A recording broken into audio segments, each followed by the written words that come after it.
Hey guys, welcome back to the channel.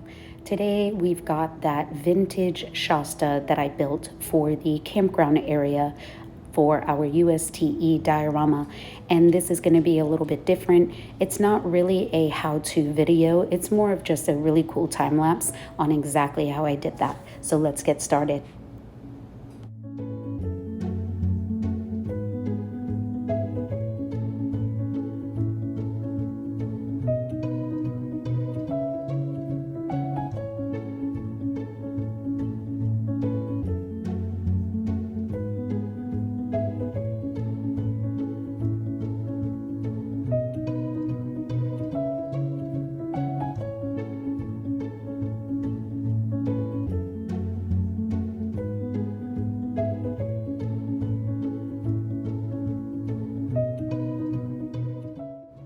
You'll see here that our Shasta is finally coming along, and I constantly referred back to the images that I had collected online, making sure that every section that I built followed the online images as best as they could. I recently changed out the tires and rims on my Axial C10, and these are the old tires and rims that actually worked out perfectly for this project.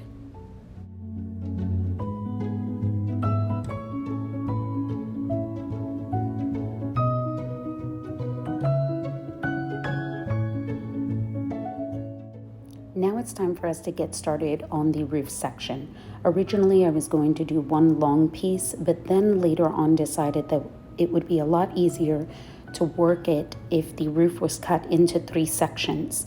This was mainly because the Shasta has some pretty sharp radiuses, and it was going to be a little bit easier for me to make those radiuses if I was working with smaller pieces.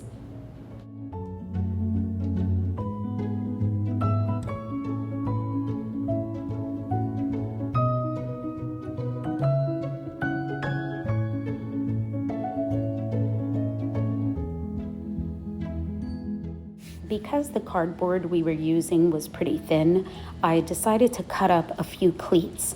I was going to use the cleats to sandwich in between the small pieces of cardboard I had cut for the floor, and I was also going to use it around the roof area to help support the roof.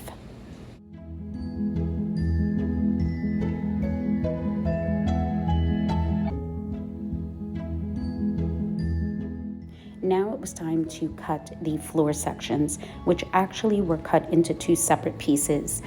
This allowed for me to make sure that the tires would sit inside of the camper and the Shasta would have that pretty little skirting that covers most of the tires.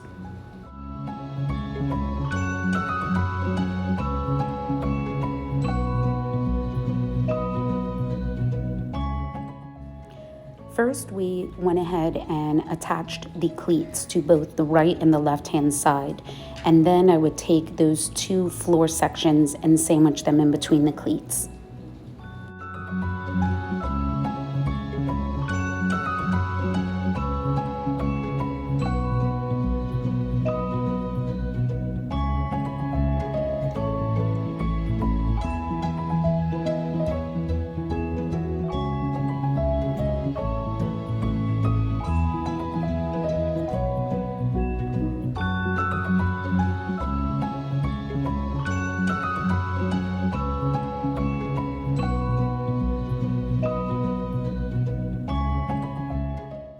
Now it's time to work on that front wall, which actually has a large picture window in it and a radius.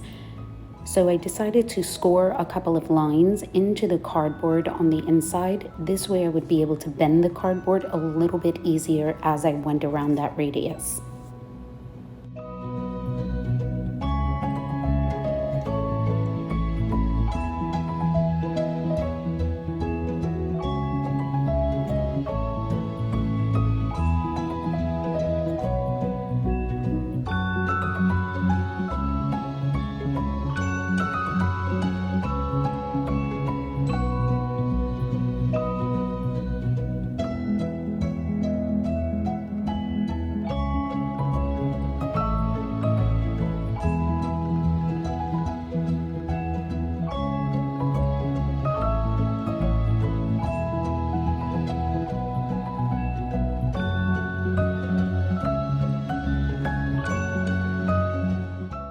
Now that the entire RV has been assembled, I took a pasta box and I cut small, even strips out of the cardboard, and I'm using this to basically cover up all the seams.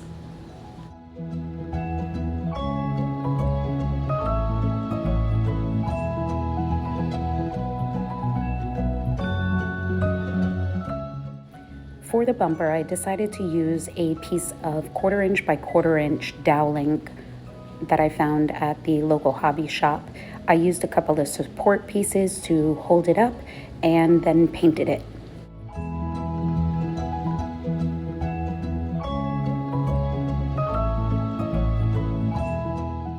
For the front jack, I used the square doweling that I used for the bumper, and then I used circular doweling for the physical jack.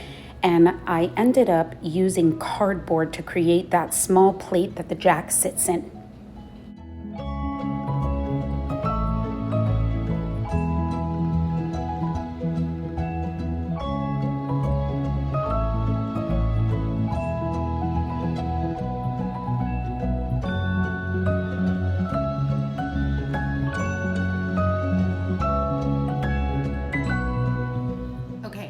I skipped a couple of steps in my last time lapse, but I was really eager to kind of assemble it.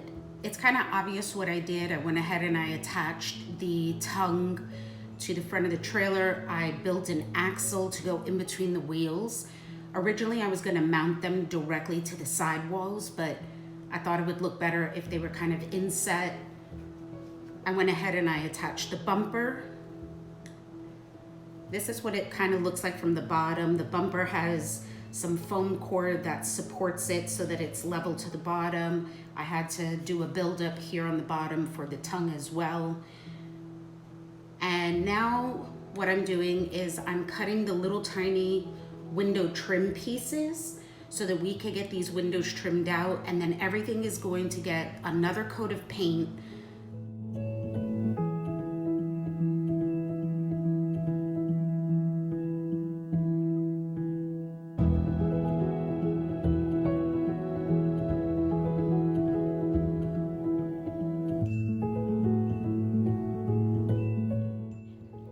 I absolutely love the way this project turned out.